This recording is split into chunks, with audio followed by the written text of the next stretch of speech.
Welcome back to another episode of Pokemon Knowledge. On today's episode, we're going to talk about the truth of Pokemon investing. I'm going to do my best to make this a short video, but there's so many different nuances that go into Pokemon investing, but more importantly, there's so many misconceptions that go into Pokemon investing. And I know there's a lot of topics to touch base on, and I'm going to do my best to cover them all.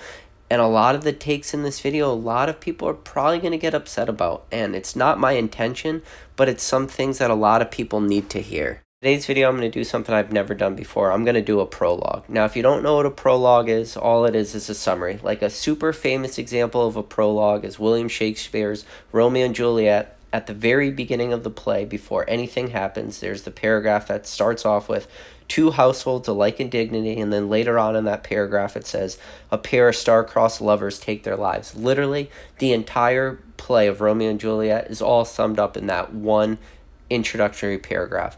And I'm going to do the same thing for this video. And I'm going to sum it up like this. Pokemon investing is both extremely easy and extremely hard. And if you stick through on this video, you'll understand exactly what I mean by that. Pokemon investing is absolutely massive, but the beautiful thing about it being so massive is there's a ton of different entry points for a lot of different types of investors.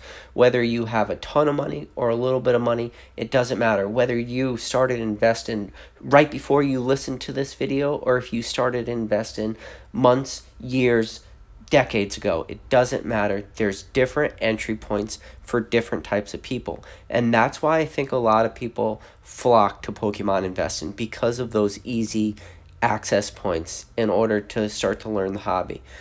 But anytime you enter something so massive, there is definitely very well defined paths that you see people travel when it comes to Pokemon investing. And I've talked about this before, but I'll talk about it real quick. Is when a lot of people re-enter the hobby, they like to go with what they already know, whether it was that last set they collected before they got out of the hobby, or a lot of people will flock to modern. And the reason why is because modern's easy. Modern is what's, readily available on shelves, and you know what I mean by readily available. Yes, it's tough to get your hands on sealed product, but it's not impossible, and it's just fun. Everybody wants to open packs. That's like a big part of Pokemon, is that pack opening experience. But that's not really the Pokemon investing experience. And I think you would be hard pressed to find a lot of people that would say, the right path to go down for Pokemon is just to open up an absolutely astronomical amount of packs and try to, get all the hits and make a lot of money that way. Is there a way to make money cracking booster boxes, selling singles, selling commons, uncommons, rares, get your hits, all that stuff? Is there money to be made? Yes. Is that really tough money to be made? Yes. And why do I say it's tough? The reason why that sort of path is really hard to go down, because if you are newer to the hobby, it's probably highly unlikely that you have a lot of the channels already developed to sell bulk and sell your individual cards and stuff like that. So that is definitely a harder path for a lot of investors to go down. With these paths, there's definitely the well-walked paths. And when I say well-walked paths, I'm talking like the dirt road path, because so many people have walked on it that is literally nothing growing on it except for dirt. And the thing about those paths too is they're also really long paths. And the reason they're really long is because Pokemon investing is not like this short-term, easy, like quick flip. Is there part of the hobby that is that? Yes. But really, a lot of the money, a lot of like the big returns is definitely in being patient and waiting. But don't get me wrong. Are there, like a Robert Frost novel, are there the paths less travel? Of course there are. But you know what? Those paths have tall grass, they have pricker bushes, they have hills, they have bumps, they have holes. They're tough to go. And yeah, maybe they seem like the shorter paths, but I feel like a lot of people, and especially lately in this hobby, we're just seeing so many different paths start to be created. And those, definitely well-walked paths that are the longer roads, we're definitely starting to see some newer paths really start to, grow and become different things in their own. And that's why I think a lot of people, when they come into investing, that's the first thing they do, is they just start to see all these different paths because anytime you have people re-entering the hobby, the first thing a lot of people are going to do is they're going to look around, and they're going to look around at what they have versus what they don't have, or they're going to look at what somebody has versus what they don't have, or maybe they'll look at what they have versus somebody else doesn't have. And anytime you do that, you always run into this risk of trying to play catch up with this imaginary competitor, this imaginary person, this, figure out there, looming in the shadows, that always is going to have the better collection, always going to have the bigger collection, always going to have the more expensive cards, always going to have earlier access points, always going to have cheaper dollar amount entry points. Those people will always exist. Now, you can be afraid of those people, and you could, be stand backish, and that's up to you. But if you really want to grind in this hobby and make a lot of money and really turn Pokemon into a true investment, you can't be afraid of that type of shit. You got to just go at it full steam. But the problem is, and this is what a lot of people run into, is eventual barriers along the way. And there's definitely a lot of different speed bumps along the way.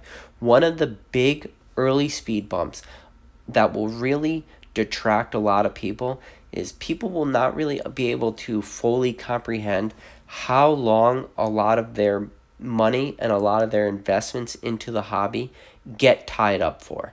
And there could be a ton of multitude of reasons of why money could get tied up. Definitely a big one being grading cards. Grading cards is expensive. Yeah, with grading services now, you could pay for your returns pretty much right when they get sent back to you. But, think about like CGC, with the exception of just a couple months ago, still earlier this year, you literally had to pay for your entire grades, or sorry, all your cards you were going to have graded. You had to pay that fee up front. So if you sent in a couple hundred cards, you could have been looking at a couple thousands of dollars if you had like a very large bulk submission. Let's say you had a bulk submission of 500 cards at $7 a piece. That's $3,500 that you would have had to pay up front until that bulk submission came back. So when you start to look at dollar amounts in that sort of way, money definitely gets tied up for what could feel like a long term. And maybe you don't have like as easy as liquidity as you're hoping for. That's why you'll start to see a lot of people try moving more to the sealed product route. And the reason why is because, yeah, PSA does have like their pack grading services, but that's more a niche thing. And really, when you look at sealed product, you look at thing that has a little bit more liquidity to it, meaning you can sell it as is. You don't really have to go send a Cosmic Eclipse booster box to a third party to have it authenticated and graded. You don't really have to do that. When Cosmic Eclipse goes from 100 to 150 to 200 to 400, at all those points down the line, the liquidity of an asset like that is very easy. So that's why you'll start to see people really start to move into things that they feel have more liquidity. But anytime you have this stuff happen, anytime people hit roadblocks, or they have very unrealistic expectations of what their investments should actually be. And there's a lot of reasons people have different expectations when it comes to Pokemon investing. And a lot of it, I've talked about it before, is people right now in the hobby are just so spoiled. We really are. I don't care how you look at it. If you sit back for a second and just look at the hype, look at modern product, look at sealed product, we as a whole in this hobby, we are so extremely spoiled right now. And we're spoiled for so many different reasons. And I've said it before, and yeah, I'll touch base on some topics I said before. Anyone who did any foolish purchase, 2018 and prior, all those foolish purchases were vindicated because everything went up in 2020, 2021. And I feel a lot of people saw all those foolish purchases happen in the past and they said, oh, well, the same rules will apply to me. So when you do have a product like a Battle Styles that people decided that it was a smart idea to go out and purchase it for $150 for a booster box or $140 for a booster box, and then they saw a big retrace in that, they might start to look at Pokemon investing as being hard. But that's like the biggest misconception ever. Because if that's what people think when you just look at one single product from one single, set release, that Pokemon, and you just ignore everything around it and everything like that is actually going on. But it's so easy to focus, and especially when it comes to Pokemon investing, is to only focus on the negative. And a very interesting thing when it comes to Pokemon investing, and this more relies a little bit more towards like modern investing. It's one of the big arguments you hear a lot of people talk about. Anytime you talk about speculating for Pokemon, it's a lot of it's print runs. How much product is Pokemon going to print? And you'll hear a lot of people say two things. One, they will say, you don't work for Pokemon. You have no clue what Pokemon is going to do. You should never be speculating on what Pokemon is going to do. That will be the first argument when it comes to Pokemon investing, especially for modern, you will hear a lot of people say. But almost in the same breath, you will hear that same person say, do not tell me what Pokemon is going to do because you don't know. But then, like I said, in the same breath, they will literally say, Pokemon is going to print everything to oblivion because they sent out one cryptic tweet a couple months ago, and that's what they're going to do. And it's like, okay, why haven't they done that and all this stuff? But there's validity to both things. There's validity to so many different aspects of Pokemon investing. And that's why when I talk about Pokemon investing, I really always try to encourage people to look back a little bit. Remove yourself as much from modern as you can. And I'm not going to ever be the one to say step away from modern product, but just step back a little bit and start to look at more of, the underprinted stuff or the stuff that there's not a huge supply of on the market. Look at the more vintage sets. Yeah, if you don't feel like you like WotC, there's still a lot of different areas in the early EX sets, Nintendo stuff, Diamond and Pearl, Heart Gold, Soul Silver. But the problem is this isn't the stuff people talk about. So if people aren't always talking about this, people might start to look at this stuff as not being quote unquote as investable. But when you start to peel back the layers of what actually is truly investable, and yeah, that investability, I always say the first thing is condition, condition, condition. But it is that rarity and scarcity too. And the reason why I always say condition, condition, condition as rule number one is because I believe in a long-term big picture type thing, especially when it comes to Pokemon investing. The cards that will hold value for the longest, and when it comes to all this bulk slab and junk slabs and whatever people want to call it, when we talk about that stuff, really the cards out of that will hold the greatest long-term value and be the cards that when people continue to grow in the hobby, whether it's through collecting or investing, they're going to always want to achieve the highest grade. They're always going to want to make their master sets better. Nobody's going to want a master PSA 8 set.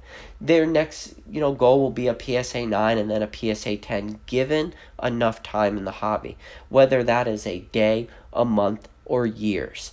And that's the thing that people lose sight of sometimes when it comes to Pokemon investing, is that real, true, big picture, long-term type investing. As you start to really look at that long-term aspect of the hobby and the long-term aspect of investing, you're going to start to learn a lot of truths. But one of the major truths that's going to be a big roadblock for a lot of people to get over, especially when they start to really dive into Pokemon and really start to get deep, especially when it comes to investing and the vintage and the mid-vintage and the semi-vintage and whatever, is that Pokemon, the market as a whole, is the most manipulated market like ever. Maybe not the most, but it is an extremely manipulated market. And if you believe anything other than that, I'll tell you right now, you probably shouldn't be investing in Pokemon if you don't believe that the market is in any way manipulated, because it is. But I don't always think that manipulation in the market as a whole is a bad thing. I think manipulation definitely has its value. And a lot of people are probably pretty shocked to hear that. But a lot of the market manipulation that's happened in the past has started to really, those prices that were manipulated for different products throughout the history of this hobby really have now cemented themselves as the true value of those products. Whether or not I personally believe that the prices that products have now landed at and people have been able to now justify these prices, whether the manipulation got us to these prices or not, it does not change the fact that it worked. And that's the crazy thing about manipulation. But the thing is, too, is if you start to invest in the hobby, it's okay to understand that you can also start to manipulate the hobby in certain ways too. And how does that go down? Well, it goes down in multiple ways. It be the cards you're grading. It could be how many cards you're flooding the market with. It could be a lot of different nuances. It can be like, how many cards are you sending away to PSA? How many individual raw cards of a certain set do you have? There's so many different things that go on. And it's tough. I don't know if this part of, an investing video is that easy to just start talking about manipulation. But like I said, as you go down that long road, as you really start to dive into Pokemon, you will start to be able to navigate Pokemon manipulation. And maybe that's the key, is being able to navigate it. Because to pretend like it doesn't exist will only do you a disservice in the long run. But if you start to accept it, and there's definitely a path of success as soon as you start to see that stuff. And I know I tell people a lot of times, and I think it's good advice, that I tell people, if you ever start to get burned out in this hobby, it's okay to take your foot off the gas and sit back a little bit. But when it comes to Pokemon investing, yes, you can technically take your foot off the gas and relax a little bit and maybe take it easy. But if you really want to go hard with Pokemon investing and you really want to maximize your gains and maximize the market and understand the market and time the market and do all these little things, because one of the things I just said there is to time the market. And a big misconception is that a lot of people do not believe you could time the market. And I strongly disagree with that. I do believe you can time the market. How you time the market, can you time it at the absolute bottom and can you time it at the absolute tippity top? No, you can't do that. But you can time it in ways that makes it still very beneficial for you. And how do you time it? It means you are in it, you buy cards, you buy product, and you get to a price or you get to a cost basis where your product is now worth more than you paid for it. As stupid and as simple as that sounds, that's how you time the market. You time the market by identifying things early. And am I making it sound like it's easy to identify things early? Yeah, maybe I am. But also, I strongly believe that it is actually, in fact, easy to time things early if you know what you're looking at, if you know what other people are talking about, if you foresee things happening in the hobby. And a lot of that, foreseeing it, I've talked about it before, is really growing positions and stuff. And that's the only way. You can't just, buy a card on Monday and sell it on Tuesday for double your money. Maybe there's a couple examples of that happen in 2020, but that's not the norm. The reason why time in the market is important is because you will never be the big whale. You won't. I'll never be the big whale. I'll be just, little plankton in the big overall scheme of Pokemon, and I'm okay with that. And at the end of the day, you can still time the market if you start to feed off the big whales. And what do I mean by that, feeding off people? Well, you look at it like a lot of promo cards. There's a great example. Just a lot of Black Star promo cards, especially a lot of the WotC stuff. any Pokemon League promo cards, anything that was really produced in bulk, came in bricks, stuff like this. A lot of those type of products are held by the whales of the whales. And that type of product trickles its way down to us, who are kind of in the middle of the pack as investors. When we could get a brick of a couple hundred promos, yeah, there's a lot of work that goes into that kind of stuff. Or if you want to go get like a huge bulk lot of near mint cards from some of these more older sets, if you want like Skyridge bulk card lots, you really need to find somebody that has opened up a few Skyridge booster box in the past. And those people are probably more on the high end. Or if you want somebody that has a ton of, say, WotC first edition cards, somebody who has opened up multiple booster boxes in the past. And the thing about that is people are the whales, because the reason why they're sitting on bulk of that type of cards is because when they were opening booster boxes, really the only things worth grading at the time were the chase cards. So all the commons, uncommons, and non-holo rares and reverse holo stuff like that, that stuff was bulk. And that's why they're still sitting on it. And that brings it down to just the argument of dollar amount versus percentage. And that's why you could have investors selling to investors, selling to investors, selling to investors, as long as you're not the investor at the very bottom of that food chain. As long as you're not the absolute single cell organism living at the bottom of the ocean, feeding off of sulfur vents coming off the ocean floor. As long as you're not that person. And that person, a lot of the time, is the person buying cards at like the end of the road, meaning after the grading process and after that card has hit its absolute peak and the FOMO's hit it and the prices are no longer justified and that there's going to be a ton of these cards coming back. If you're going to be that person, you're that amoeba feeding off of, you're the most bottom of the food chain, and you're definitely not the whale. But that's why I'm not even like saying that's a bad thing, because trust me, I've bought off other investors, especially when it comes to a lot of the bulk stuff. A lot of people have done it. It's not a bad thing. But that's part of the hobby too, and that's part of growing, is coming to realizations, coming to your own conclusions that you'll never be the big dog. You'll never be the top dog. But anyways, that brings us to the point of dollar amount versus percentage gain. And I think this is one of the harder things for anybody to really wrap their head around. And that's the thing, these dollar amounts, that's what people see. They see, oh, this person, wow, they bought a Charizard first edition for $100,000 and they sold it for $250,000. They made $150,000. Look at this big, huge dollar amount, dollars, big dollar amounts. That's all they care about. They don't care about anything else.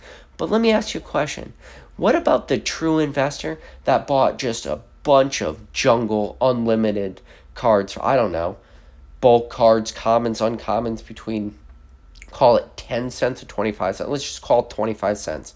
Spent $7 to have that card graded. They're into that card for $7.50. They're all near mint. They sold them. They got them graded at PSA under bulk tiers. They all came back 9s, 10s, maybe a couple 8s. They're selling for $39.99 for a Jungle Unlimited PSA 10. $40. Somebody paid a quarter for that card. 25 cents, $7 to grade. Who made the bigger percentage? The guy that sold the Charizard for $100,000, or bought it for $100,000, sold it for $250, or the guy that bought the Jungle Unlimited common for 25 cents and sold it graded for $39.99. Who made the bigger percentage? But see, that people don't care about that type of stuff. They don't see like the true percentage. They just see the flashy big numbers.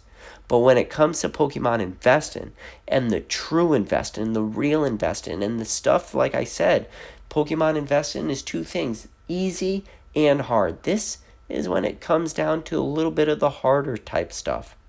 It's the grind, when the dollar amounts aren't that big, but the percentage is there. And if you want to really continue to grow, and you want to really continue to really be successful, that's what you need to do. You need to grow. Now, do I personally think that Jungle Unlimited Commons, Uncommons are good investments right now? No. I think they were if you timed it right. And that goes back to that, sentence I said earlier in the video that it's all about timing the market. Is that market just a house of cards waiting for somebody to pull one card off the bottom of that house of cards and watch that entire thing crash down? Yes, totally.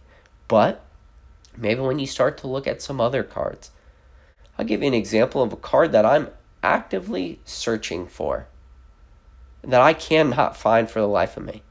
I need a Skyridge reverse hollow common polywag. Yep, you heard me right. A common reverse hollow. I need it in PSA 10. I would easily, right now, if somebody just gave me this card and made my life so much easier, I'd pay him $200 for that card right now in a heartbeat. You know why? That stupid polywag reverse hollow from Skyridge is in PSA 10 is a pop 1. I don't even know who owns that card, but if you're listening to this channel and you have that card, I'll easily give you $200 for it right now. Just take it off your hand. But that's the thing. You have cards that people think are, sitting in people's collection. I'll tell you what right now, if people are sitting on a ton of these reverse hollows and there's people out there like me willing to easily give you $200, please send that card away for me. Send it to PSA. Get back a 10. But no, there's 49 of those cards in PSA 9 because they're not easy to grade. And more importantly, there's not a lot of them that even exist. But when I look at cards to invest in, and I look at cards from, and this is that thing that blurs the line too, is that collection versus investing. Because that card would need to go into my collection. And that is a very distinct difference when it comes to Pokemon collecting and investing.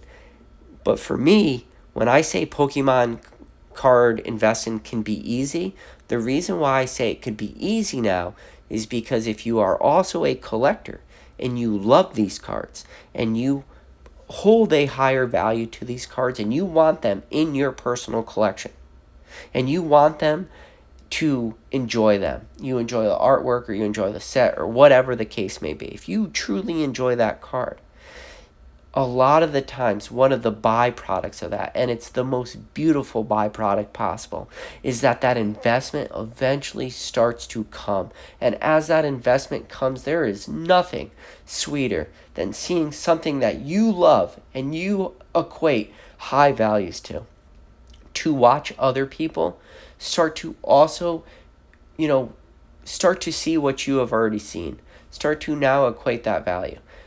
Now, for like that polywag, that example I gave you, that is a very weird combination of a card that is both just scarce and something that I want. Now, who knows how justified that price is, really? I don't even know what the baseline for a card like that would be. But it's something I need, and it's driving me freaking nuts. And that's just one small example. There's a million different examples I have like that. But I just want you guys to think about stuff like that when it comes to investing. If you want it, and there is room for both investing and collecting. But like I just said now, I was very willing. I will easily give somebody $200 for a reverse hollow common for that card in a PSA 10. Right. But now the question is, do not get burned. Do not start making so many foolish decisions or so many decisions that may not be the smartest thing to do. Don't start chasing after stuff just because you want it. But I'm not going to tell you there's no room for that, because I do believe there's room for you chasing stuff that you want, or chasing cards that are rare, or that is, a goal for you to get to, or something you want. But when you start to see people really start to throw out money like it's going out of style, you start to see people do things that make no sense from an investment standpoint. And the things that make no sense is when you stop doing your research. And when I say people stop doing their research is when people start buying, either fake product or resale product or stuff that is obviously not authentic or real or scarce or anything like this. And don't think this doesn't happen. People still get burned on resale booster boxes. People still get burned on resealed packs. People still are getting burned on fake PSA graded slabs. People are still getting burned on just fake raw cards. This is stuff that is continuing to happen. People will and will continue getting burned on recolored cards. And I've made videos talking about this in the past. I think recolored cards is the biggest pandemic we will ever see come down the line pretty soon. Because there are a lot of these mom and pop grading card companies that are popping up, and these recolor cards are going to start getting through. I already know it. That's my personal opinion. But anyways, this is the dangers of Pokemon investing, is when you start to make foolish decisions. And that's why you always need to start stepping back a little bit and looking at what makes sense. Not what makes sense with the FOMO. What truly makes sense for you, for investing, for the long term. There's ways out of getting burned too, and some of that is just making the right connections. Starting to grow. Listen, I have one good connection. One of the most solid connections I have. And I'm not going to go too in depth onto it, but it's pretty much somebody who I know I could sell pretty much any graded card to at any point. Not for a premium, but I know they'll take it off my hands. And it doesn't matter the grade, it doesn't matter the quality, it doesn't matter the card. I don't know how this person is selling the cards that I'm selling to them, but I have an ability to get rid of a lot of stuff in a way that is very beneficial to me. And that is just one small thing. But when you also start making contacts, and don't be afraid to go back and contact people that you maybe bought in the past and say, hey, by the way, do you have any more of these cards? Do you have, or if you start to see somebody with a listing on eBay and they have a bunch of a single card, or they have a bunch of different products, don't be afraid to message that person. Just straight up tell them what you're looking for. Find out if people have Instagrams. You know, sometimes you could start to make deals offline. All this stuff, while I talk about it like it's easy, it comes with the most risk. And when I say you cannot get burned, do not start getting burned. Do not start making foolish investments because you want to start saving dollars. I do believe that saving money is so important, but you cannot start doing this type of stuff foolishly. You have to really do it methodically. Understand what you're doing, understand the product, understand the person, look at feedback scores, look at all kinds of different aspects, stuff that you probably already know. But don't ever deviate from this stuff. Stay along the path, because if you stay along that well-walked path, there's a reason why it's so well-walked. And if you want to just go in the investment, like those road less travels, those Robert Frost paths, if you want to do that stuff, go ahead. But just be very mindful that you will always start to take on extra risks. But now this is the part where Pokemon is hard too, because some of your biggest returns and some of your biggest gambles are going to come with a lot of risk. And not all of them are going to pay off. But you just have to make sure that everything you're doing, every move you're making, whether the good things happen or the bad things, you need to make sure that the good is outweighing the bad. And if the bad ever starts outweighing the good, you are doing something so terribly wrong. I don't know what to tell you except for just stop. Stop whatever you're doing. And I've said this to people before, if at any point in this hobby you are somehow unable to navigate the Pokemon investing hobby, because like I said, it is easy. You should be making money, especially right now. If you do not have the ability to invest right now in Pokemon and make money between 2020 and 2021, if you somehow through the grace of God manage to lose money in these 2 years, that means you have made terrible decisions. And this is a part of the video that people will not want to hear. Your decisions were terrible. Because if you asked me, and I will give you my honest opinion, I would think that it would literally be impossible to lose money in Pokemon investing in 2020 and 2021. But yet, somehow, like I said, I don't know how, but I do know how. People did stupid things. And you know what, I do know how, and that's what people don't want to hear. And I'm sure everybody at home listening to this video, if you somehow, through just some science fiction make-believe, made it to this point of the video, and you're going to hear me say that everyone at home understands why these people didn't make money. Because they did everything against their better judgment, against your better judgment, against my better judgment. They went in with the FOMO. They bought product well above MSRP when it comes to modern. For vintage stuff, they bought cards, at the end of the line for those graded cards at those top dollar amount prices. They made the foolish decisions. They made the bad decisions, the ones that will be tough to dig themselves out of. But if you do put the work in, you do grind, and you do make the smart choices, the smart decisions, and you do not look at your money as just being like something that you could easily throw around, if you look at everything you're doing as an investment, as a smart decision, you will and you should do fine. And that's a big caveat. That's why I say Pokemon is both the easiest investment and the hardest investment. Yeah, it's a tough one, guys. It's a tough video to make. But I think I'm going to wrap it up here. But that's the truth about Pokemon investing. Listen, if somehow you made it to the end of this video and you're not subscribed, do me a favor, go down below, hit that subscribe button. Other than that, support the channel, hit the like button, helps me out a lot. I'll catch you guys on the next video.